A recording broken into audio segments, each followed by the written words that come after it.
우리 오늘 고난주간 맞아서 우리 새벽기도에 나오신 여러분들 환영합니다. 우리 함께 다 같이 찬송가 259장, 구찬송가 193장 드리겠습니다.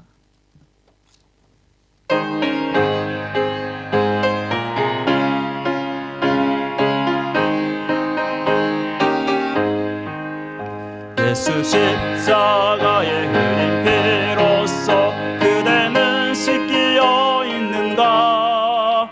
더러운 죄 희게 하는 능력을 그대는 참으지 않은가? 예수의 보혈로 그대는 씻기어 있는가? 마음속에 여러 가지 죄악이 깨끗이 씻기어 있는가? 주 예수와 만나시러 늘 함께 그대는 행동을 하는가? 아무 때나 어디서나 그대는 십자가 붙들고 있는가? 예수의 보혈로 그대는 씻기어 있는가? 마음속에 여러 가지 죄악이 깨끗이 씻기어 있는가? 주님 예수 다시 올 때 그대는 영접할 예복이 있는가? 그대 몸은 거룩한 곳 천국에 들어갈 준비가 됐는가? 예수의 보혈로 그대는 씻기어 있는가? 마음속에 여러 가지 죄악이 깨끗이 씻기어 있는가? 모든 죄에 더러워진 예복을 주 앞에 지금 다 벗어서 샘물같이 솟아나는 보혈로 눈보다 더 이게 씻으라. 예수의 보혈로 그대는 씻기어 있는가? 마음속에 여러 가지 죄악이 깨끗이 씻기어 있는가? 우리 오늘 함께 볼 하나님 말씀은 출애굽기 12장 1절부터 14절까지의 말씀입니다. 출애굽기 12장 1절부터 14절까지의 말씀 한 절씩 교독합니다. 제가 가지고 있는 성경으로는 구약 성경 98면에 있습니다.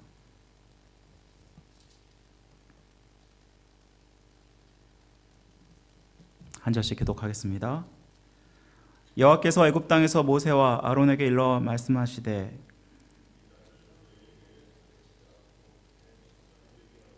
너희는 이스라엘 온 회족에 말하 이르라. 이달 열흘에 너희 각자가 어린 양을 취할지니 각 가족대로 그 식구를 위하여 어린 양을 취하되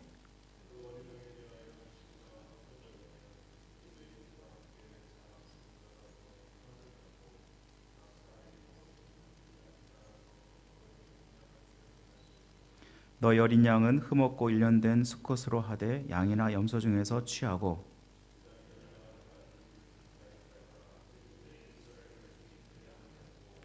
그 피를 양을 먹을 집 좌우 문설주와 임방에 바르고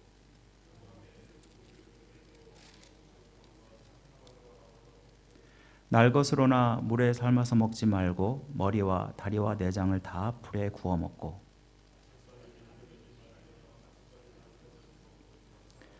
너희는 그것을 이렇게 먹을지니 허리에 띠를 띠고 발에 신을 신고 손에 지팡이를 잡고 급히 먹으라. 이것이 여호와의 유월절이니라.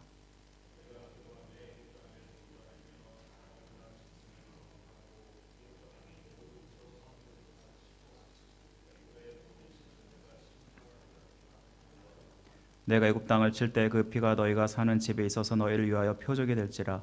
내가 피를 볼 때 너희를 넘어가리니 재앙이 너희에게 내려 멸하지 아니하리라.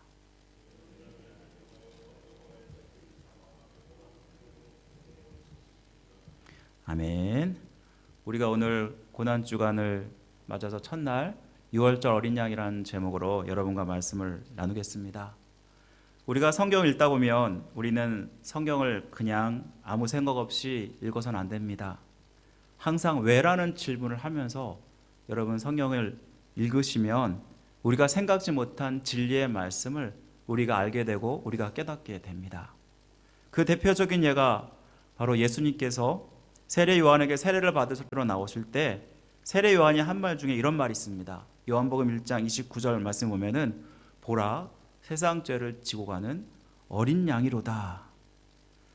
여러분 여기서 세례 요한은 왜 예수님을 하나님의 어린 양으로 비유했을까요? 그것이 의미하는 바가 무엇인지 우리는 의문을 가질 수밖에 없게 되는데 이를 풀려면 우리는 구약의 출애굽 사건으로 돌아가야 합니다. 오늘 본문이야말로 예수님을 어린 양으로 비유하고 있고 예수님께서 그 어린 양으로 이 땅에 오셨다는 것을 분명히 우리에게 말씀해 주는데요. 이스라엘에는 3대 절기가 있습니다. 여러분도 잘 알다시피 6월절, 77절, 초막절입니다. 그 중에서 가장 큰 절기로 지키는 절기가 있다면 바로 6월절이라고 할 수 있습니다. 오늘 보면은 6월절의 유래와 이때 이스라엘 백성들이 지켜야 할 규례를 우리에게 잘 보여주고 있는데 6월절은 이스라엘 백성들이 애굽에서 종살이할 때 애굽에 내린 10가지 재앙 중 마지막 재앙에서 비롯된 절기입니다. 하나님은 모세를 지도자로 세워서 애굽에서 400년 동안이나 종살이하던 이스라엘 백성들을 해방시키려고 애굽의 왕에게 보내게 됩니다. 하지만 애굽의 왕 바로 왕은 말을 바꿔가면서 이스라엘 백성들을 보내기를 거절합니다. 이때 마음이 완악했던 바로와 애굽 백성 앞에서 하나님은 10가지 재앙을 내리십니다. 이 재앙 중에서 마지막 재앙이 바로 오늘 말씀인데요. 이때 두 손 두 발 다 들고 모세에게 빨리 이스라엘 백성을 다 데리고 나가라고, 심지어는 나갈 때 금은 보석 주면서 심지어 또 양과 소도 다 몰고 가면서 자기를 축복해달라고 그렇게 간구하기까지 하는 모습을 보게 됩니다. 도대체 어떤 재앙이었길래 그렇게 완고하여서 보내기를 거절했던 바로의 마음을 바꿔 허락하게 되었을까?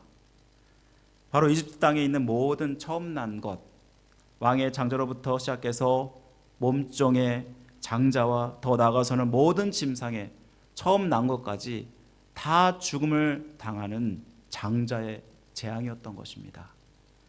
그런데 오늘 12절에 보면은 이렇게 말씀합니다. 내가 그 밤에 애굽 땅에 두루 다니며 사람이나 짐승을 막론하고 애굽 땅에 있는 모든 처음 난 것을 다 치고 애굽의 모든 신을 내가 심판하리라. 나는 여호와니라 라고 말씀합니다. 이 말씀에 보면은 장자를 죽이는데 애굽의 모든 신도 다 심판하겠다라고 말씀하고 있습니다. 여러분, 애굽의 장자는 그 가정의 대표를 이야기하는 것입니다. 이스라엘 백성의 가장 소중한 존재이고 또한 애굽 백성에게도 또한 소중한 존재로 여겨지는 자들입니다. 여러분, 그리고 이 장자는 결국은 모든 사람의 죽음을 대표하며 말씀하고 있는 것입니다.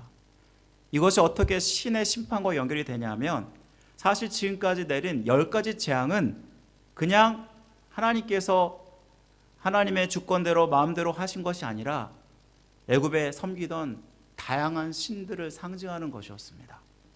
특히 바로는 애굽의 신 중 가장 큰 신 태양신 라라는 신의 현현으로 생각이 되었습니다. 따라서 왕위를 계승할 장자의 재앙은 가장 강력한 태양신 라를 심판하는 것으로 모든 신을 심판하는 것이었습니다. 애굽 사람들에게 장자의 죽음은 가장 큰 슬픔이었습니다. 이집트 온 땅에 전무후무한 통곡 소리가 들렸다라고 말씀하고 있습니다. 그러나 이에 반해서 이스라엘 백성은 어땠나요? 이스라엘 백성에게는 아무 일도 일어나지 않았고 그날도 평안한 밤을 지냈다라고 말씀합니다. 이것이 어떻게 가능했을까요? 하나님은 미리 이스라엘 백성에게 이 장자의 죽음을 피할 길을 주셨기 때문이었습니다. 바로 6월절 어린 양을 준비하는 것이었습니다. 오늘 본문이 바로 그 방법을 보여주고 있는데 6월절에 지켜야 할 규례들을 보여주고 있습니다. 하나님께서 애굽의 장자의 죽음이 그달 열흘에 각 식구대로 먹을 분량을 계산해서 어린 양을 취하라 라고 말씀을 합니다. 심지어 식구가 너무 적어서 양을 잡기에 애매한 가정도 옆에 있던 식구들과 함께 같이 그 식구의 수대로 그 분량을 준비하라고 명령합니다. 또한 너무 가난해서 양을 준비할 수 없는 그런 가정도 심지어 양 대신에 염소를 준비하라고 말씀하고 있습니다. 이 양은 흠없고 일련된 수컷으로 취하게 하였고 간직하였다가 4일 후인 14일째 되는 날 해질 무렵에 잡도록 했습니다. 이는 흠없는 어린 양을 준비할 시간을 주기 위해서였습니다. 그 양이 하나님께 드릴 제물로 적합한지 자세하고 주의 깊게 관찰한 후에 그리고 나서 흠이 없다고 판단되었을 때 잡으라는 명령이었던 것입니다. 여러분, 이 말씀 보면서 우리의 예배에 대해서 다시 한번 생각해 보게 되지 않습니까? 하나님 말씀에 이 명령은 어떤 예배도 어떠한 제사도 그냥 드려지는 것이 아님을 우리에게 말씀해 주고 있고, 하나님께서는 준비된 모습을 우리에게 원하신다는 것을 말씀해 줍니다. 14일째 되는 날 양을 잡아서 그 피는 집의 좌우 문설주와 임방에 바르라라고 말씀합니다. 13절에 보니까 내가 애굽 땅을 칠 때 그 피가 너희가 사는 집에 있어서 너희를 위하여 표적이 되리라. 내가 피를 볼 때 너희를 넘어가리니 재앙이 너에게 내려 멸하지 아니하리라 라고 말씀합니다. 여기서 우리는 왜 하나님께서 각 집의 문설주에 바른 어린 양의 피를 보면 죽음의 재앙이 넘어간다라고 말씀했을까? 우리는 의문을 갖게 되지 않습니까? 그래서 이 어린 양의 피가 구원이 된다라고 말씀하고 왜 죽음을 피할 수 있었을까? 이 유월절 어린 양은 앞으로 오실 예수 그리스도를 상징하는 그림자였다라는 것입니다. 유월절 어린 양은 흠없고 일련된 수컷으로 준비하겠습니다. 우리의 죄를 위해 대속물로 하나님 보내신 독생자 예수님만이 죄가 없으시기 때문에 우리의 대속제물이 될 수 있었다는 것을 우리에게 말씀해 주고 있는 것입니다. 죄의 삭은 사망이라 그랬고, 이 죄를 사함받기 위해서는 피 흘림이 없이는 될 수 없다라고 말씀했습니다. 예수 그리스도가 나 같은 죄인을 대신해서 흘리신 보혈로 말미암아 우리의 죄가 사함받고 사망에서 구원받게 되는 것을 미리 보여주는 그림자인 것입니다. 따라서 세례 요한은 이 말씀을 염두에 두고 예수님의 죄를 지고 가는 하나님의 어린 양이라고 말씀했던 것입니다. 이 말씀에서 예수님이 우리의 죄를 사해 주기 위해서 어떻게 죽으실지를 우리에게 암시하고 있습니다. 주님이 우리 대신해서 반드시 십자가에서 피 흘려 죽으시게 된다는 그 희생을 분명히 이 말씀은 보여주고 있다는 것입니다. 주님이 십자가에 죽으심은 그냥 우연히 이루어진 것이 아니라 이렇게 하나님의 큰 계획 속에서 미리 예언된 말씀이라는 것을 우리에게 보여주고 있는 것입니다. 이렇게 주님의 큰 희생으로 말미암아 구원받은 것은 우리야말로 너무나 큰 은혜를 받은 것입니다. 너무나 큰 하나님의 은혜로 그 피값으로 우리가 주님의 구원을 받게 된 것입니다. 따라서 우리의 구원자 예수님의 은혜가 아니면 구원받을 수 없다라는 사실, 특별히 십자가에 달려서 피 흘리신 그 주님의 피가 없다면 우리가 사망에 처할 수밖에 없었다는 그 사실에 대해서 우리는 얼마나도 감사해야 되는지를 이 말씀은 말씀해 주고 있는 것입니다. 그렇다면 이렇게 구원받은 자가 어떤 삶을 살아가야 될까요? 오늘 말씀에 하나님은 유월절을 지키면서 또 한 가지 명령을 내리십니다. 유월절에 어떻게 음식을 먹을지를 말씀하고 있다는 것입니다. 그 고기를 불에 구워 먹어야 됐고, 그 고기는 결코 날 것으로 먹거나 삶아서 먹지 못하도록 했습니다. 머리와 다리와 내장 모두를 불에 구워 먹겠는데요, 그 밤에 다 먹되 아침까지 남겨두지 말고 다 불살라 먹으라고 말씀합니다. 여러분, 삶아서 먹으려면 내장을 손질하는 시간이 필요합니다. 시간이 걸리기 때문에 불에 태워서 먹으라는 것이었습니다. 또 무교병과 쓴 나물과 함께 먹으라고 말씀하고 있는데, 무교병도 마찬가지로 누룩이 없는 빵으로서 발효할 시간이 없는 자들에게 급히 먹을 수 있도록 만드는 빵입니다.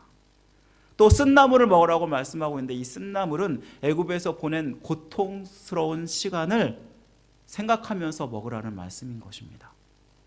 또 먹을 때 그 방법도 알려주십니다. 허리에 띠를 띠고 발에 신을 신고 지팡이를 잡고 급히 먹으라 라고 말씀하고 있습니다. 여러분, 이 모습을 보면서 어떤 모습이 딱 생각이 드십니까? 바로 이것은 급히 떠날 준비를 하고 먹고 있는 모습을 우리에게 보여주고 있지 않습니까? 하나님께서 두루 다니시면서 처음 난 모든 장자를 치실 때 그 밤이 지나고 아침이 밝아오면 조금도 지체하지 말고 그 땅을 급히 떠나라 라고 지금 준비하는 것입니다. 이 말씀은 유월절 음식들을 먹으면서 급히 떠날 준비를 하면서도 특별히 애굽에서 당한 고통을 기억하면서 애굽으로 다시 돌아오지 않을 것을 다짐하면서 먹으라는 말씀입니다.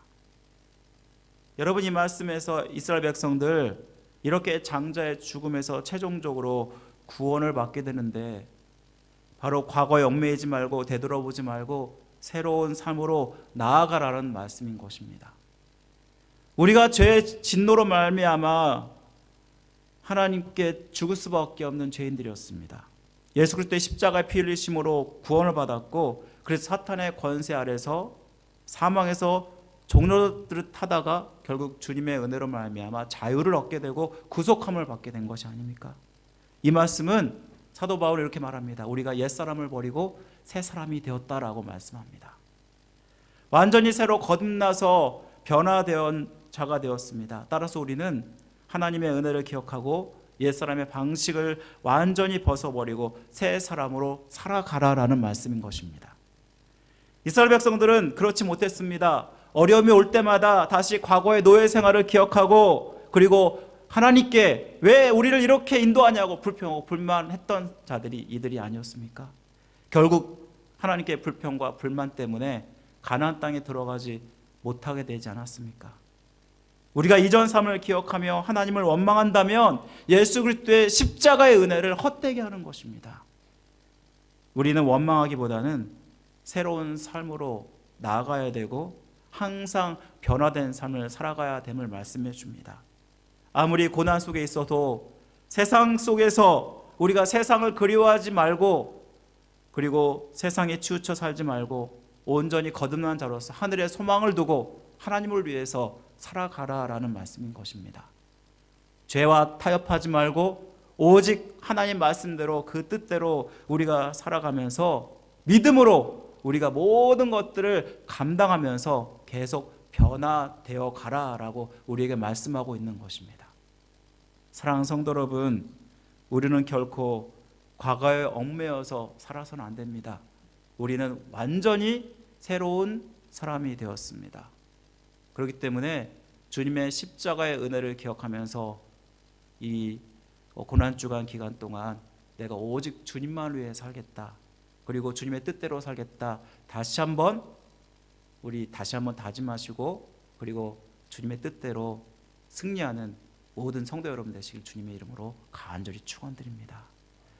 우리 함께 이 시간 기도하실 때 하나님, 나의 죄를 구원하신 그 주님의 십자가의 은혜를 기억하면서 우리가 주를 위해서 살겠노라 결단하시고, 그리고 우리가 과거를 돌아보지 아니하고 오직 주를 위해 살겠노라 우리 다시 한번 결단하면서 우리 기도하는 시간 갖겠습니다.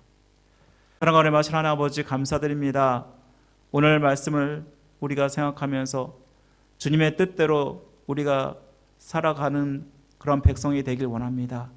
주님이 십자가에 달려 죽으신 것 그냥 우연히 이루어진 것이 아니라 아버지, 모든 것이 다 주님의 작정 속에서 아버지 이렇게 우리에게 보여주셨던 그 예언들이 성취되었다는 것을 깨닫습니다. 아버지, 주님께서 십자가에 달려 죽을 수밖에 없으셨고 이로 인해서 우리가 구원받았음에 얼마나 감사를 해야 되는지를 깨닫습니다. 또한 아버지, 우리가 이제는 주님의 피로 말미암아 변화된 인생을 살아가는데 여전히 과거에 얽매여서 불평하고 원망했던 우리의 모습들이 있었다면 용서하시고 우리를 새롭게 변화시켜 주옵소서. 아버지, 날마다 변해가는 우리의 심령 될 수 있도록 도와주시고, 이 고난 주간 동안에 우리가 이 말씀으로 아버지 주님의 고난을 묵상하며 승리할 수 있도록 도와주옵소서. 아버지 주님 앞에 오늘도 나를 드리오니 주님 기쁘게 받아주시고, 아버지 주님의 은혜 가운데 아버지 살 수 있도록 도와주옵소서. 모든 것 주님께 감사드리며 우리를 죄에서 구원하신 예수 그리스도의 이름으로 기도드립니다. 아멘. 하늘에 계신 우리 아버지여, 이름이 거룩히 여김 받으시오며 나라의 임하옵시며 뜻이 하늘에서 이루어진 것 같이 땅에서 이루어지이다. 오늘날 우리에게 일용할 양식을 주옵시고, 우리가 우리에게 죄의 진자를 사하여 준 것 같이 우리 죄를 사하여 주옵시고, 우리를 시험에 들게 하지 마옵시고 다만 악에서 구하옵소서. 대개 나라와 권세와 영광이 아버지께 영원히 있사옵나이다. 아멘. 우리 오늘 말씀 생각하시면서 자유롭게 기도하시다가 돌아가시기 바랍니다. 하나님 아버지 감사드립니다. 아버지 하나님, 이 고난 주간을 당하면서 아버지 주님의 조절을 기억하며 주 앞에 나와 아버지 우리의 아버지 새벽, 우리의 아버지 마음 하루를 드리게 하시며 감사합니다. 이 시간 이 자리가 하나님의 생명을 되게 하시고 이 앞에 웅장지 못된 것들의 모습을 용서하여 주시며 우리를 사랑하여 주시고 우리를 변화시켜 주시며 주님의 뜻대로 생각을